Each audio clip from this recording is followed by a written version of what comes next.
Hey everyone, it's Dr. 𝗪𝗂 and welcome to another episode of the Flex Audiology Show. Today we're going to talk about hearing loss in younger adults, and I'm going to throw myself in there. We're middle-aged. It's somewhere between that 40 to 65 year age range. So stay tuned. Let's talk about it because newer research is really showing that hearing loss in the middle-aged brain may matter more than we once thought, and especially when it comes to long-term brain health. And that makes sense because researchers believe that the effect of hearing loss on the brain starts decades before dementia actually ever appears. And just really thinking about it makes sense, right? So by the time dementia symptoms actually show up, changes in the brain have most likely started years before.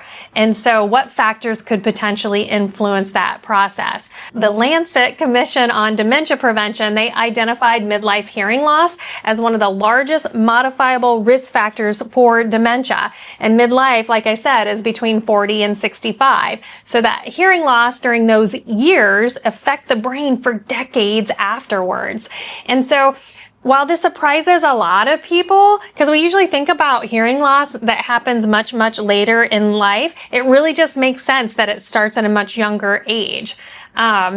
Really, when we start to have any type of damage to our hearing system, so think about all of the occupations out there where there's noise exposure, my construction people, my farmers, I have people that work on concert venues, musicians, there's just a plethora, all the factories that are here in the area in Dearborn County. I mean, we are just a mecca for factories, right? And so all of these people are getting this occupational noise exposure, and then you throw in genetics, you throw in maybe some other health concerns that are happening like diabetes, cardiovascular diseases, and then you throw in just simply the aging. You know, again, we think of aging as older, but hearing loss due to aging can start as young as 32, 34. That makes your brain work a lot harder when it's trying to understand speech.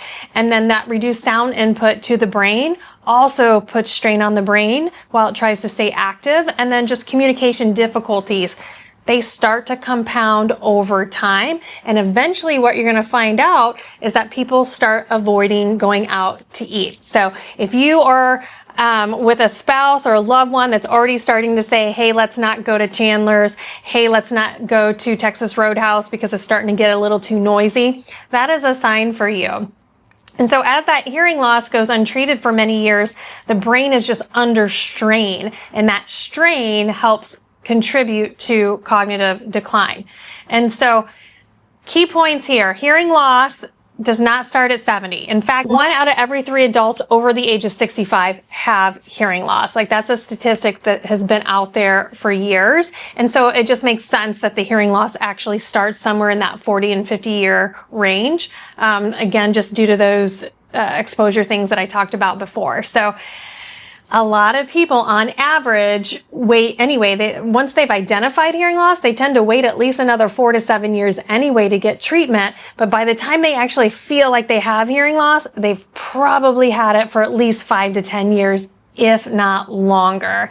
So I'm not here to try to scare you. I'm just here to say, look, we can prevent damage in our ears. I'm middle-aged.